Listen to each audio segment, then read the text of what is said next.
इकबाल पर इनका धन्यवाद है जो कि सरपंच साडा वीर जो कि सरपंच कालजीत बहादुर के अपनी सूचनाओं का किसी सवाल के लिए बिरला बैठा की सकल तरीका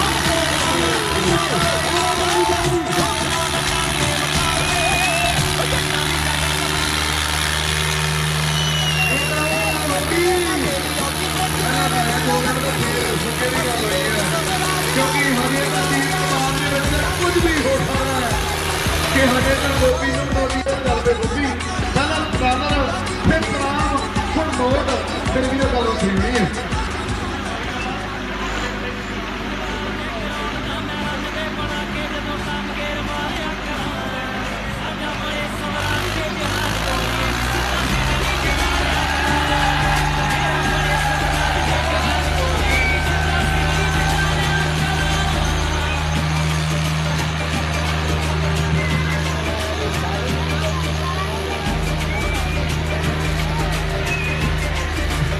बड़ी वाह